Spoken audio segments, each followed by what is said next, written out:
Hello student, मैं अंजलि पयाल स्वागत करती हूँ आपका आईसीटी वर्चुअल क्लास में। कैसे हैं आप सब लोग? उम्मीद करती हूँ आप सब लोग अच्छे होंगे और अपनी लाइफ में बहुत बेहतर कुछ कर रहे होंगे। आज हम बात कर रहे हैं क्लास 8 के साइंस की, जिसमें हमारा 15th चैप्टर चल रहा है, सम नेचुरल फेनोमेना। ओके, कुछ प्राकृतिक फेनोमेना की बात हो रही है, जिसमें कि हमने लाइटनिंग पढ़ा था कि आपका बिजली का चमकना किस प्रकार से होता है।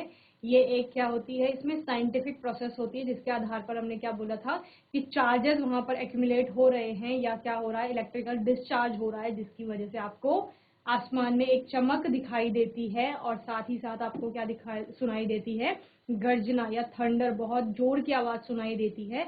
और ये सब क्या हो रहा है, चूंकि वहां पर चार्ज यानी आवेश की मात्रा बहुत ज्यादा है, इस वजह से हो रहा है।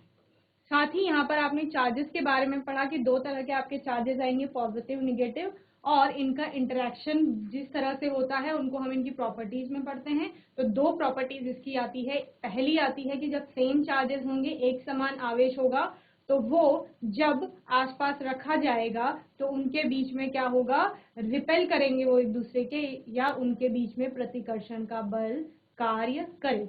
ओके, वहीं पर जैसे आपके पॉजिटिव पॉजिटिव है तो उनके बीच में रिपल्सन होगा, निगेटिव निगेटिव है तो उसके बीच में भी रिपल्सन होगा, दोनों एक दूसरे से दूर जाए।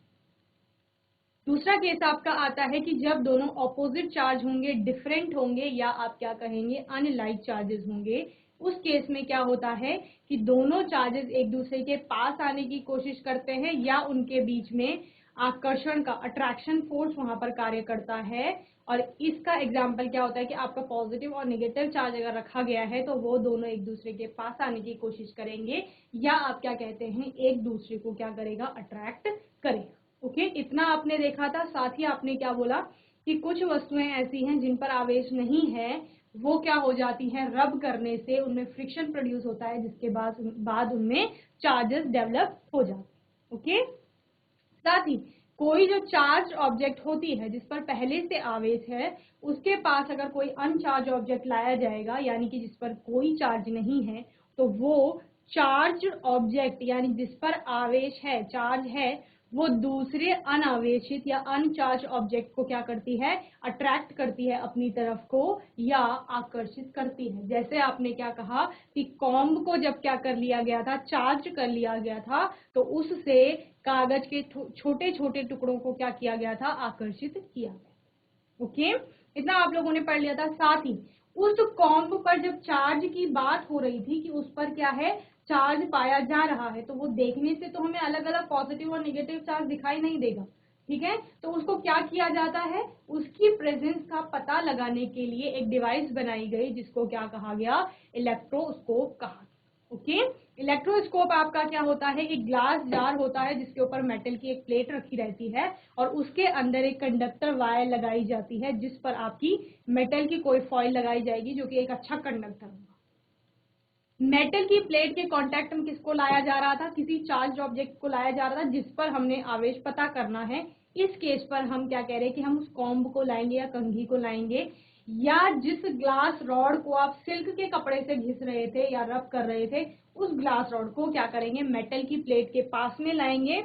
अभी इस पर जो चार्ज होगा, इस पर रॉड पर या कॉम्ब पर जो चार्ज होगा, मेटल की प्लेट में ठीक उसके ऑपोजिट चार्ज आ जाए।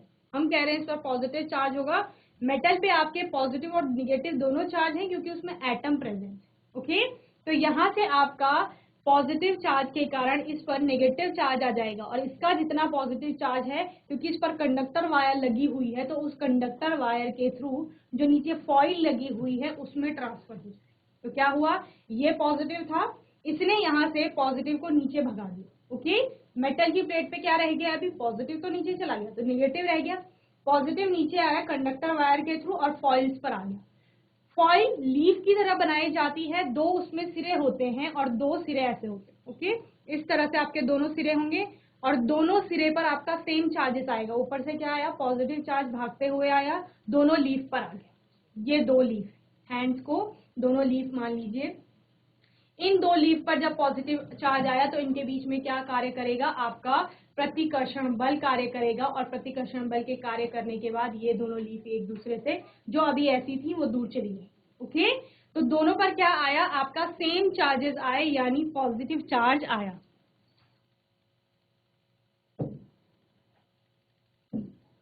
तो इस तरह से आपका क्या था, ग्लास का जार था एक, यहाँ पर एक कंडक्टर वायर लगी थी, यहाँ पर मेटल की प्लेट रखी गई थी और एक चार्ज ऑब्जेक्ट को इसके पास लाया जा रहा था। ठीक है, ये जो कंडक्टर वायर है इस पर फॉइल लगाई गई थी, जो फॉइल अभी इस तरह से थी। ओके,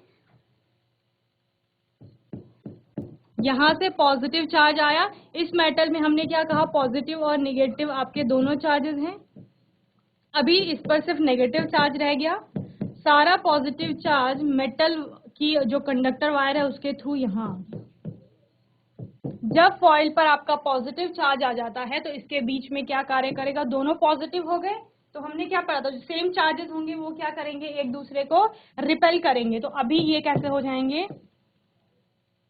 इस तरह से हो जाएंगे।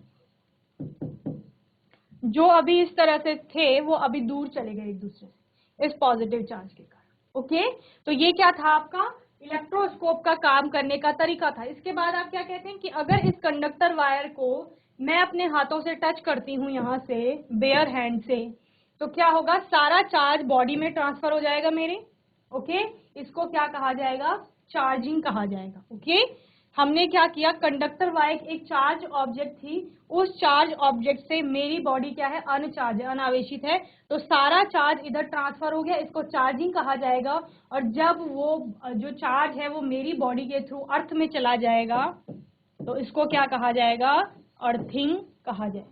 ओके, तो इतनी टर्म्स हमने पढ़ लिए थे, जहां पर हमने क्या कहा, इलेक्ट्रोस्कोप का काम क्या होगा, चार्ज का पता करना, यानी ये जो कॉम्ब है या ग्लास रॉड है इस पर आपका चार्ज है या नहीं है वो आपको पता करना है। तो वो कैसे पता लगा, जब गोल्ड की लीफ पहले नॉर्मल स्टेट में थी और जैसे ही यहाँ पर इस ग्लास रॉड को इसके पास लाया गया, चार्ज सारा ट्रांसफर हुआ, सेम चार्जेस दोनों लीफ पे आए, और जैसे ही दोनों लीफ पे आपका सेम चार्जेस आए वो एक दूसरे से दूर हट। तो जैसे ही उनमें ऐसी प्रक्रिया हुई या इस तरह का मूवमेंट दिखा, वो लीफ एक दूसरे से दूर गई, तो इससे क्या पता लगता है कि यहाँ पर कुछ तो है, और वो कुछ क्या है, आपका चार्ज है। सिर्फ आपको इतना पता लगेगा कि वहां पर क्या है, चार्ज है। आप ये नहीं बताएंगे कि पॉजिटिव निगेटिव है, ये हमने सिर्फ एक एग्जांपल लिया है पॉजिटिव का। हो सकता है यहाँ पर निगेटिव चार्ज हो तो ठीक उसके विपरीत होगा, फिर आपकी प्लेट पर पॉजिटिव चार्ज आ जाएगा, जितना नेगेटिव चार्ज है वो नीचे ट्रांसफर हो जाएगा। उस केस में भी रिपल्सन होगा, क्यों, क्योंकि दोनों लीफ पर सेम चार्ज आ जाएगा, वो क्या होगा, निगेटिव चार्ज। ओके, तो ये इस तरह से इलेक्ट्रोस्कोपिक फंक्शनिंग हो गई आपकी। स्ट्रक्चर आपको पता चल रहा है, ग्लास का एक जार है जिसमें यहाँ ये फॉइल लगाई गई है, लीफ बनाई गई है, वो सिल्वर, एल्यूमिनियम, गोल्ड किसी भी बेस्ट कंडक्टर की हो सकती है, और ये कंडक्टर वायर यहाँ लगाई गई है, यानी जिससे आपका क्या हो रहा है, चार्ज फ्लो हो रहा है। मेटल की प्लेट यहाँ पर रखी गई है और ये जो बनाया गया है ये एक इंसुलेटर होगा जिसके अंदर इंसर्ट किया गया है किसको, कंडक्टर वायर। ओके, इतना आपको समझ में आ गया। यहाँ से एक और टर्म समझ में आई कि जब मैंने उस कंडक्टर वायर को टच किया था, ठीक है, मैंने वो तार को टच कर लिया जिससे चार्ज फ्लो होके जा रहा था, कहाँ, इस गोल्ड की लीफ में। ओके, मैंने जैसे ही उसको टच किया, अभी यहाँ चार्ज नहीं आ पाएगा। जब यहाँ चार्ज नहीं आ पाया तो वो चार्ज मेरी बॉडी में आ गया। तो आपने क्या कहा कि एक चार्ज से एक अनचार्ज बॉडी में क्या हुआ, ट्रांसफर हुआ चार्ज का, इसी को क्या कहा गया, चार्जिंग कहा गया। आपने क्या कहा कि मेरी मम्मी का फोन, मेरे पापा का फोन क्या हो गया, डेड हो गया, या उसकी बैटरी लो हो गई। तो आप क्या करेंगे, स्विच या जो प्लग होगा उसके पास जाएंगे, वो स्विच क्या होगा, चार्ज बॉडी होगी जिसमें आवेश है, आप उससे अडेप्टर कनेक्ट करते हैं या एक केबल लगाते हैं, उस केबल के थ्रू आप फोन को कनेक्ट करेंगे। फोन आपका क्या है, अनचार्ज या अनआवेशित वस्तु है। तो आप एक चार्ज बॉडी से, उस स्विच से जिस पर क्या है, चार्ज है, उससे एक अनचार्ज बॉडी यानी मोबाइल को चार्ज कर रहे हैं। तो आपने क्या किया, केबल के थ्रू, ये कंडक्टर वायर क्या है, केबल है, उस केबल के थ्रू चार्ज को आप क्या कर रहे हैं, ट्रांसफर कर रहे हैं। ट्रांसफर करना यानी एक जगह से दूसरी जगह ले जा रहे हैं, यही आपका क्या है, चार्जिंग है। अब मैं कह रही हूं कि जब मेरी बॉडी में चार्ज आ गया है, मेरी बॉडी से भी आगे चार्ज ट्रांसफर होगा, वो कहाँ आ गया है, अर्थ पर आ गया है, मैं अर्थ पर खड़ी हूं, तो उसको क्या कहा जाएगा, अर्थिंग कहा जाएगा। यानी जब चार्ज का ट्रांसफर किसी बॉडी से किसी चार्ज ऑब्जेक्ट से अर्थ में होता है तो उसको क्या कहा जाता है, आपका अर्थिंग कहा जाता है। अब क्या हुआ था, गोल्ड लीफ पर आपका चार्ज आ रहा था, मैंने वायर को टच कर दिया तो सारा चार्ज मेरी बॉडी में आ गया, तो जो लीफ ये प्रतिकर्षण के बाद दूर गई थी, क्योंकि यहाँ पर क्या आ रहा था, चार्ज आ रहा था, इन्होंने चार्ज को डिस्चार्ज कर दिया, तो ये वापस अपनी नॉर्मल इसी वाली पोजीशन में आ जाएंगे। जो क्या कह रहे थे, दूर चले गए थे प्रतिकर्षण के कारण, अभी चार्ज दोनों लीफ से हट गया है, तो ये वापस उसी नॉर्मल स्टेट में आ जाएंगे। ओके, इतना सभी को समझ आ गया था, लास्ट सेशन में भी इसको पढ़ा था। तो यहाँ से आपकी एक टर्म आती है अर्थिंग, जिसमें हमने क्या कहा था कि जो बड़े बड़े घर होते हैं या बिल्डिंग्स होती हैं, घरों में इस तरह से मेटल की एक रॉड लगाई जाती है घर से ऊपर, जब यहाँ लाइटनिंग की प्रोसेस होगी, आसमान में बिजली चमकेगी, वहां से चार्ज निकलेगा, ये मेटल की रॉड जो यहाँ लगी हुई है, ये सारा चार्ज इकट्ठा करके और कंडक्टर वायर के थ्रू अर्थ में डिपॉजिट कर देगी, इसी को क्या कहा जाएगा, अर्थिंग कहा जाएगा। ओके, अर्थिंग या ग्राउंडिंग घरों को इलेक्ट्रिक शॉक से बचाने के लिए क्या होता है, जो इलेक्ट्रिक वायर्स होती हैं घर में, आपकी फिटिंग वगैरह की जाती है इलेक्ट्रिसिटी की, तो उसमें एक वायर अर्थिंग की छोड़ी जाती है, ग्राउंडिंग में जिसे कहा जाता है, ताकि जितने आपके क्या है अप्लायंसेस हैं उनमें इलेक्ट्रिक शॉक न लग पाए, एक साथ इतना चार्ज इकट्ठा ना हो पाए और आपको इलेक्ट्रिक शॉक ना लगे, उससे बचाने के लिए अर्थिंग की जाती है। दूसरा, ये तो हो गया नॉर्मल जब वायरिंग की जा रही है। दूसरा, जब आपका नेचुरली लाइटनिंग होगी आसमान में, उस केस में क्या किया जाएगा, इस तरह से आपका घर के ऊपर मेटल की एक रॉड लगाई जाएगी, जो चार्ज को क्या करेगी, सारा इकट्ठा करेगी और इकट्ठा करके कंडक्टर वायर के थ्रू अर्थ के नीचे डाल देगी, इसी को क्या कहा जाएगा, अर्थिंग। तो बच्चों अर्थिंग कुछ भी नहीं है, जितना चार्ज एक बॉडी पर आया है उसको ट्रांसफर करके अर्थ में डाला जा रहा है, वही अर्थिंग है। ओके, होपफुली आपको इतना समझ आ गया होगा। तो ये अर्थिंग की प्रोसेस हो गई जो हमने पहली पढ़ी थी। इसके बाद the story of lightning, lightning की स्टोरी क्या कहती है कि जिसको आपने सुना था कहानियों में कि वो बिजली का चमकना या जो आसमान से बिजली चमक रही है, वो क्या है कि हमारे भगवान, हमारे गॉड, ईश्वर परमेश्वर हमसे नाराज हो गए हैं, उसके बाद बिजली गिर रही। तो ग्रीक्स आए, उन्होंने क्या कहा कि ये ऐसा कुछ नहीं है, आसमान में क्या है, बहुत ज्यादा जब चार्जेस इकट्ठे हो जाते हैं तो वो चार्जेस डिस्चार्ज जब हो रहे हैं तो बिजली क्या हो रही है, चमक रही है, या जब उस चार्जेस का इंटरेक्शन होता है, आवेश आपस में मिलते हैं, तो उस टाइम पर क्या होगा, एक प्रकार की चमक उत्पन्न होती है, क्योंकि वो चार्जेस यानी आवेश बहुत ज्यादा मात्रा में है, इसलिए जो आपको बिजली चमकती हुई दिख रही है, इतना ज्यादा प्रकाश होता है, कितना ज्यादा उजाला हो जाता है उस टाइम, तो चार्जेस की मात्रा ज्यादा है, यानी टकराने वाले आवेश की मात्रा ज्यादा है, उसकी वजह से जो प्रकाश उत्पन्न हो रहा है वो भी क्या है, ज्यादा है। और उसके साथ साथ जो गर्जना आपको सुनाई दे रही, थंडर, जब भी बादल टकराते तो कितनी जोर की आवाज आती है, वो भी उसी के कारण है, क्योंकि चार्ज की मात्रा वहां पर ज्यादा है। ओके, तो किस तरह से, दो तरह से आपके चार्जेस मीट करते हैं। एक होता है बिटवीन क्लाउड्स, क्लाउड्स के ऊपर के पार्ट में आपका पॉजिटिव चार्ज होता है, नीचे के पार्ट में आपका निगेटिव चार्ज होता है, ऊपर धनावेश आ गया, नीचे क्या आ गया, आपका ऋणावेश आ गया। इन क्लाउड्स के बीच में इंटरेक्शन होगा, आप क्या कहेंगे कि क्लाउड आपस में क्या कर रहे हैं, टकरा रहे हैं, और उस केस पर आपका बहुत ज्यादा लाइटनिंग यानी प्रकाश, स्पार्क आपको दिखाई देगा, जो कि क्या है, बिजली का चमकना है। दूसरा क्या होगा, ये क्लाउड्स के नीचे वाले पार्ट में हमने क्या बोला, नेगेटिव चार्ज है यानी ऋणावेश, वो ऋणावेश धरती के ऊपर वाले पार्ट जो है एटमॉस्फेयर का, उसमें इस पॉजिटिव चार्ज से भी क्या करेगा, इंटरैक्ट करेगा। तो यहाँ पे भी जब दोनों चार्ज आपस में मीट करेंगे तो क्या होगा, स्पार्क दिखाई देगा, और वो स्पार्क क्या है, बिजली का चमकना है, और उस चमक के साथ साथ क्या उत्पन्न होगी, एक प्रकार की ध्वनि भी उत्पन्न होगी, जो डिपेंड करेगी किस पर, चार्जेस की मात्रा में। अगर चार्जेस की मात्रा बहुत ज्यादा है तो ध्वनि बहुत तेज आएगी, चमक भी आपको बहुत तेज दिखाई देगी। तो पहले क्या आती है, पहले आपको चमक दिखाई देती, बिजली पहले चमकती है, गर्जना बाद में सुनाई देती, ऐसा होता है। तो ये सब किसकी वजह से हो रहा है, चार्जेस के मिलने के कारण हो रहा है। ओके तो क्या कहेंगे, लाइटनिंग की प्रोसेस दो कारण से हो रहे हैं। एक, जब आपके क्लाउड्स आपस में टकरा रहे हैं या क्लाउड्स में जो चार्जेस प्रेजेंट हैं, धनावेश और ऋणावेश, वो आपस में मिल रहे हैं, या आप क्या कहेंगे, जब आपका क्लाउड यानी जो बादल है वो धरती के ऊपर जितना आवेश है उससे इंटरैक्ट कर रहा है, तब भी आपकी लाइटनिंग की प्रोसेस होगी। ओके इतनी चीजें आपको समझ में आ गई होंगी। ये क्या हो गया, आपका लाइटनिंग का प्रोसेस हो गया। अभी आपको पता है कि अर्थिंग क्यों की जा रही थी, इसी लाइटनिंग से बचने के लिए की जा रही थी। जब हम कहीं पर सुनते हैं कि बिजली गिरी किसी बिल्डिंग पे और वहां बहुत ज्यादा नुकसान हो गया, क्या क्या होता है, आपके जितने इलेक्ट्रॉनिक्स हैं, अप्लायंसेज हैं, इक्विपमेंट्स हैं, वो खराब हो जाते हैं। कोई पर्सन अगर इसके कांटेक्ट में आ गया तो उसकी मृत्यु भी हो सकती है, ऐसा आप लोग सुनते हैं। तो बहुत ज्यादा क्या होता है, नुकसान होता है इस लाइटनिंग के कारण।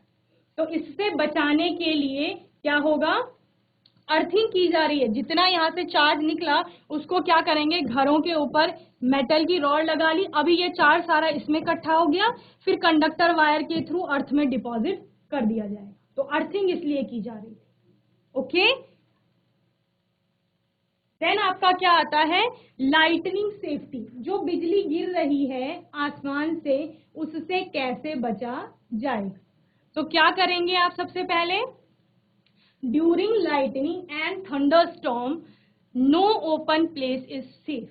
जितना भी खुली जगह, आप किसी मैदान में हैं, घर से बाहर हैं, तो वो सेफ नहीं होते, यानी आपको वहां नहीं रहना है, उस स्थान पर नहीं रहना है। जब भी बिजली गिर रही हो या बिजली चमक रही हो तो खुले स्थान पर नहीं रहना। ओके दूसरा, hearing thunder is an alert to rush to a safer place. जैसे ही आपको थंडर की आवाज आए, बादलों की गर्जना की आवाज आए, तो किसी सेफ प्लेस की तरफ क्या करिए, जाइए। ओके और क्या करेंगे, after hearing the last thunder wait for some time before coming out of the safe place. अगर आप किसी सेफ प्लेस पर हैं तो आप क्या करेंगे, जब तक आपको लास्ट थंडर सुनाई देती है, लास्ट थंडर के बाद भी आप बाहर नहीं आएंगे। ओके तब भी आप कुछ टाइम के लिए सेफ प्लेस पर ही रहेंगे। Then dos and don'ts during a thunder storm. जब ये सब होगा तो आपको क्या करना है और क्या नहीं करना। पहला है आउटसाइड, यानी जब आप क्या होते हैं, बाहर रहते हैं, घर से बाहर होंगे, तो क्या क्या आपको करना चाहिए और क्या क्या आपको नहीं करना है। ओके फर्स्ट है आपका open vehicles like motor bike, tractor, construction machinery, open cars are not safe. यानी जितनी भी ओपन व्हीकल्स हैं आपके, मोटर बाइक हो गई, स्कूटी हो गए, स्कूटर्स हो गए, या फिर क्या है आपके कंस्ट्रक्शन मशीनरी हैं, जो भी ओपन व्हीकल है यानी खुले आपके साधन हैं, उन पर आपको नहीं रहना है, क्योंकि आप डायरेक्ट कांटेक्ट में आएंगे उनके। ओके बाहर जब है, आप घर से बाहर अभी बोला जा रहा है। Second, open fields, tall trees, shelter in parks, elevated places do not protect us from lightning stroke. तो लाइटनिंग स्ट्रोक जब लगेगा, यानी बिजली जब गिरती है और उससे किसी को स्ट्रोक लगेगा, झटका लगेगा, तो उससे बचाने के लिए आपको ये ओपन फील्ड काम नहीं करेंगे। ठीक है तो ओपन फील्ड, खुले खेतों में, खुले मैदान में नहीं रहना है। टॉल ट्रीज, जो ऊंचे पेड़ हैं, बड़े पेड़ हैं, उनके नीचे भी नहीं रहना, पेड़ों के नीचे भी नहीं रहना है। क्यों, क्योंकि वो क्या करते हैं, चार्जेस को आपका, वो भी क्या होते हैं, कंडक्टर्स होते हैं ना इलेक्ट्रिसिटी के, तो वो सारे चार्ज को क्या कर लेंगे, इकट्ठा कर लेंगे, तो वहां भी नहीं रहना है। शेल्टर्स इन पार्क्स, तो जितने शेल्टर बनाए जाएंगे वहां पे भी नहीं रहेंगे, तो ये सब आपको बचाते नहीं है, इसलिए उनके नीचे नहीं रहना है। Next, carrying an umbrella is not at all a good idea during thunderstorm.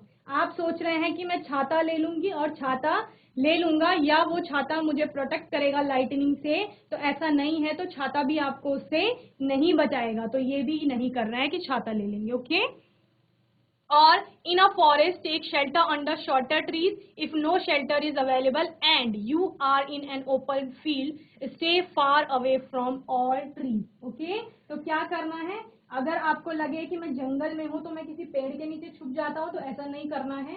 क्या करना है, आपको दूर जाना है जंगल से। Okay Stay away from poles or other metal objects. Do not lie on the ground. Instead, squat low on the ground. Place your hand on your knees with your head between the hands. This position will make you the smallest target to be struck. ऐसा नहीं करना है कि कहीं यहाँ पर को पोल दिखे यानी खंबा दिखे या फिर कोई मेटल का क्या दिखे, पोल दिखे, मेटल की कोई भी ऑब्जेक्ट, धातु की कोई भी चीज आपको दिखेगी, यानी लोहे की हो गई, एल्यूमिनियम, कॉपर हो गया आपका, और भी जितने भी आपके मेटल्स होते हैं उनसे रिलेटेड कोई या उनसे बनी हुई कोई चीज है, तो जो आपको दिख रही है उसके पास नहीं जाना है। क्यों? क्योंकि वो कंडक्टर है इलेक्ट्रिसिटी का, सबसे पहले बिजली उसी पे गिरे। ओके, तो उसके पास आप नहीं जाएंगे। और क्या नहीं करना है, ऐसे नहीं करना है कि जब बिजली गिर रही है तो आप जमीन पे लेट गए। आपने अपनी बॉडी को इस तरह से करना है कि आपका कम से कम एरिया कांटेक्ट में आए लाइट के। तो क्या करेंगे, नीचे बैठ जाएंगे, अपने नीज बेंड कर लेंगे, घुटने टेक लेंगे, दोनों हाथों को अपने घुटनों के ऊपर रखेंगे और अपने सिर को क्या करेंगे, हाथों के बीच में लेंगे। ओके, तो इस तरह से आप स्मॉलेस्ट टारगेट रहेंगे, यानी आपका एरिया कम हो जाएगा, सरफेस एरिया। ओके, इतनी चीजें आपने देखी। तो ये इस तरह की पोजीशन बनाकर क्या करेंगे, जब लाइटनिंग होगी, अगर आप किसी खुले एरिया में हैं, कहाँ थे आप, बाहर थे, आप घर से बाहर थे, तो इस तरह से लेटना नहीं है फील्ड पे, क्या करेंगे, इस तरह की पोजीशन बना लेंगे लाइटनिंग से बचने के लिए। तो आपका जो एरिया है वो कम हो जाएगा। अभी आप लेटेंगे तो इतना सरफेस एरिया कवर कर लेंगे, ठीक है। और जब आप इस पोजीशन में बैठेंगे तो आपका कम एरिया क्या होगा, आएगा, कॉन्टेक्ट में आएगा। ओके,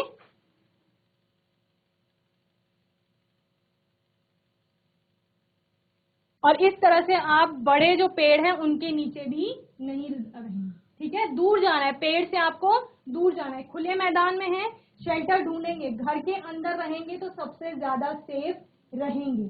कोई आपको शेल्टर मिलेगा उसका आप उपयोग करेंगे, लेकिन इस तरह से पेड़ों के नीचे नहीं आएंगे। पेड़ कंडक्टर्स हैं, तो आप क्या करेंगे, ये डायरेक्ट यहाँ से इलेक्ट्रिसिटी, यानी क्या आ रहा है, आपका लाइटनिंग हो रही है, चार्जेस आ रहे हैं, चार्जेस यहाँ डायरेक्ट इकट्ठा होगा और आपके ऊपर बिजली के गिरने के ज्यादा चांस है। ओके, तो कभी भी बिजली गिरती है, लाइटनिंग होती है, थंडर आपको सुनाई देता है, तो आप इस, अगर खुले में है तो इस तरह की पोजीशन बना लेंगे। दूसरा, अगर क्या हो रहा है, कहीं पर पेड़ है तो पेड़ के नीचे नहीं जाएंगे। ओके, इतनी चीजें आपको समझ में आ गई होंगी कि आपको क्या क्या नहीं करना है। ये गाड़ी के कांटेक्ट में अगर बंद है तो ठीक है, लेकिन ओपन अगर गाड़ी है तो उससे दूर जाएंगे। ऐसे नहीं कि उसके ऊपर बैठे रहेंगे, या फिर क्योंकि उसमें भी कई आपकी चीजें किससे बनी हुई हो सकती है, मेटल से बनी हुई होंगी। और आपको छाता भी नहीं लेना है, छाता नहीं लेना है आपको, कि आपको छाता क्या कर देगा, अम्ब्रेला क्या करेगा, प्रोटेक्ट करेगा लाइटनिंग से।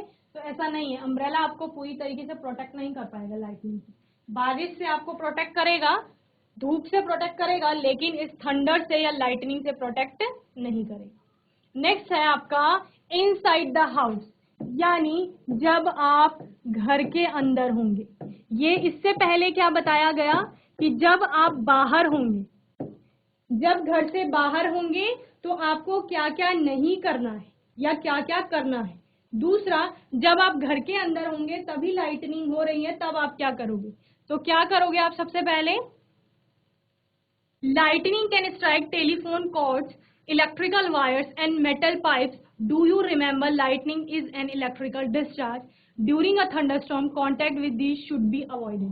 यानी अगर आपके घर में टेलीफोन है, वो कॉर्ड से जुड़ी हुई है, तार से वो जुड़ रही है, इलेक्ट्रिसिटी का कांटेक्ट है उसमें, उसको हटा देंगे। जितने भी आपके अप्लायंसेस हैं जो डायरेक्ट आपके जुड़े हुए हैं उनको आप हटा देंगे या स्विचेस ऑफ कर देंगे। यही करते हैं घर में। जैसे ही लाइटनिंग होती है, बारिश तेज होती है, आपको पता है कि लाइटनिंग हो सकती है, थंडरस्टॉर्म हो सकता है, तो आप सबसे पहले अपना रेफ्रिजरेटर, एसी, टीवी, जो भी आपके घर में अप्लायंसेस हैं उनको क्या करते हैं, ऑफ करते हैं या उनके स्विचेस हटाते हैं। तो यही आपको करना है और उनके कांटेक्ट में नहीं रहना है। ऐसे नहीं है कि फोन पे लगे हुए हैं, थंडरस्टॉर्म चल रहा है। It is safer to use mobile phones and cordless phones, however it is not wise to call up a person who is receiving your phone through a wired phone. Okay? क्या कह रहे हैं, mobile phone telephone की तुलना में safer है। क्यों? क्योंकि मोबाइल में किसी भी प्रकार की कनेक्शन नहीं है ना, वायर से नहीं जुड़ रहा है, कॉर्डलेस है वो, बिना वायर के आप उसे यूज करते हैं। जबकि टेलीफोन में क्या होती है, कॉर्ड लगी होती है, वायर लगी होती है और वो कनेक्ट होता है आपके किससे, इलेक्ट्रिसिटी से। तो मोबाइल फ़ोन एक सेफ़र ऑप्शन है। अगर आपको किसी को उसी टाइम पे अर्जेंट कॉल करना है तो आप मोबाइल ले लीजिए, लेकिन आपको ये भी ध्यान रखना है कि जो दूसरा पर्सन बात कर रहा है वो किससे बात कर रहा है, वो भी मोबाइल फ़ोन से या किसी कॉर्डलेस यानी बिना किसी तार से जुड़े हुए फ़ोन से ही बात कर रहा हो। ऐसा ना हो कि वो किससे जुड़ कर रहा है, टेलीफोन से ही कर रहा है और उसका कनेक्शन है इलेक्ट्रिसिटी से, तो उसको शॉक लग सकता है। तो आपको ध्यान रखना है कि टेलीफोन या कॉर्डलेस जितनी भी चीजें हैं उनको आप यूज करेंगे, और टेलीफोन जो कि क्या होगा आपका वायर से कनेक्टेड है, उससे आपको बात नहीं करनी। Bathing should be avoided during thunderstorm to avoid contact with running water. Lightning हो रही होगी तो उस टाइम अवॉइड करना है कि नहाना नहीं है। क्यों? क्योंकि जो रनिंग वाटर होता है उसमें भी आपके क्या होते हैं, चार्जेस फ्लो कर सकते हैं। इस वजह से उस चीज से भी आपको बचना है। ये नहीं कि लाइटनिंग देख के ज्यादा एक्साइटेड होके आप नहाने चलेंगे, तो नहाना नहीं है उस time. Next, electrical appliances like computers, TV, etc. should be unplugged. Electrical lights can remain on. They do not cause any harm. क्या कह रहे हैं? लाइट्स आप ऑन रख सकते हैं, लेकिन जितने आपके अप्लायंसेज हैं उनको क्या करेंगे? अनप्लग्ड करेंगे, यानी जो प्लग से जुड़े हुए हैं उन प्लग को हटा देंगे।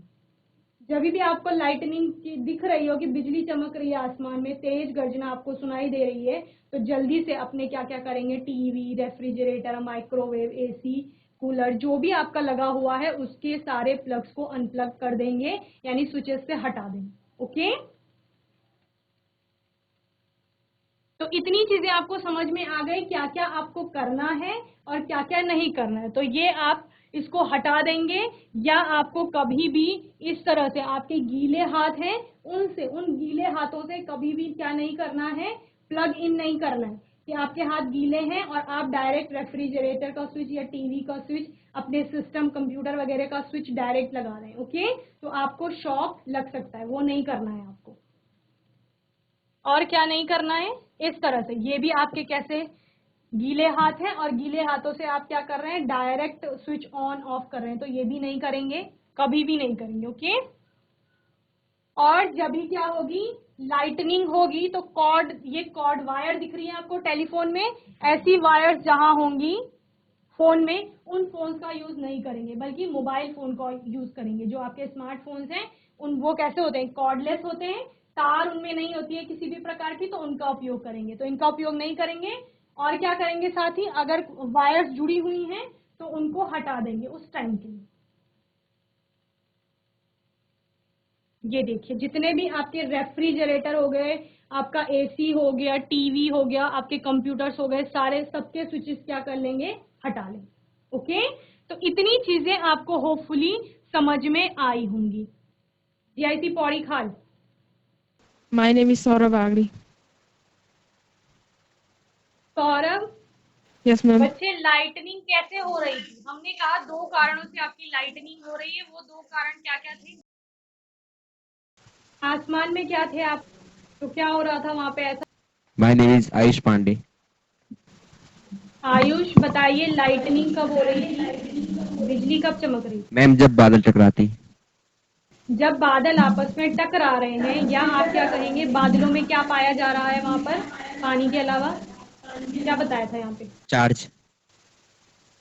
Charge, very good. तो बादलों में जो चार्जेस थे वो आपस में मीट कर रहे थे, मिल रहे थे, जिसकी वजह से स्पार्क यानी वो चमक दिखाई दे रही है, जिसको आपने लाइटनिंग कहा।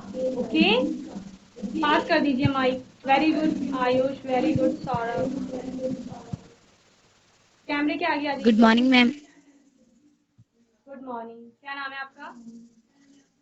Ma'am my name is Komal. Komal, बताइए। एक तो आयुष ने बताया कि दो क्लाउड्स आपस में टकरा रहे हैं तभी लाइटनिंग होगी, दूसरा कब होगा? क्लाउड और किसके बीच में होगा?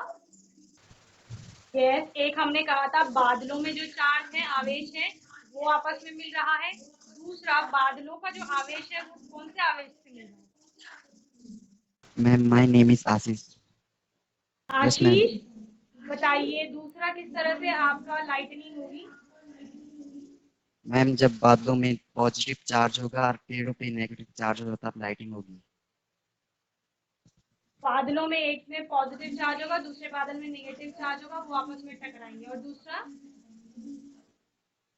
मैम दूसरा जब पेड़ों पे नेगेटिव चार्ज होगा, वो पेड़ों पे बिजली गिराएंगे।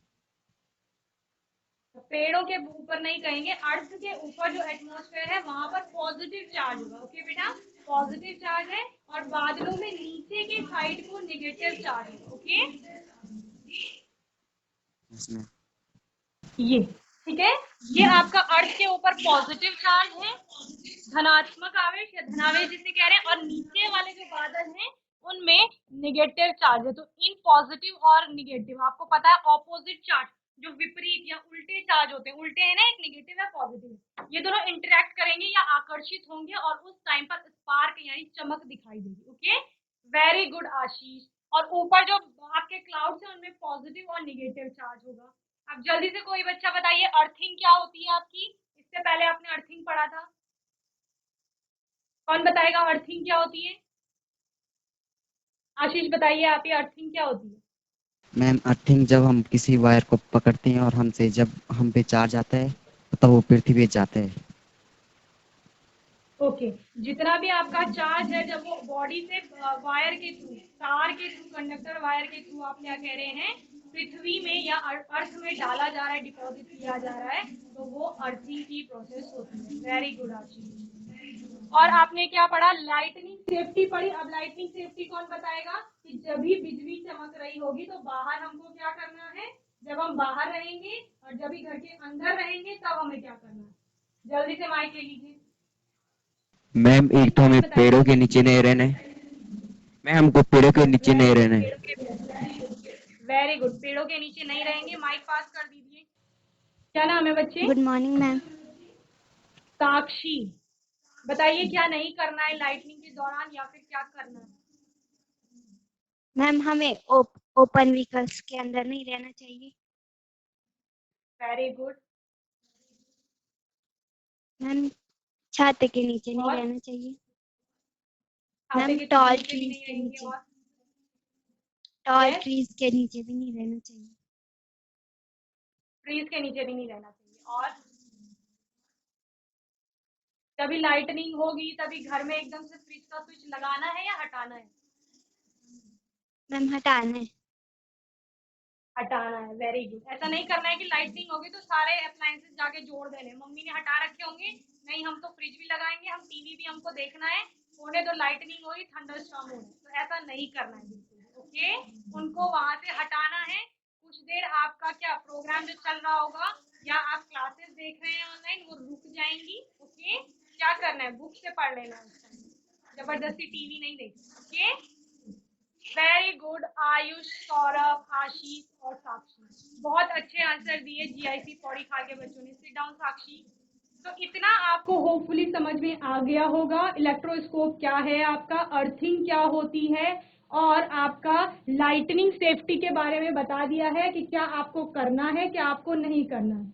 मैं उम्मीद करती हूँ ये सेशन आपको अच्छे से समझ में आया होगा। किसी भी बच्चे का कोई क्वेश्चन होगा, कोई डाउट होगा, तो वो आप लोग नेक्स्ट सेशन में पूछ लेंगे। तब तक के लिए आईसीटी वर्चुअल क्लास से जुड़ने के लिए धन्यवाद।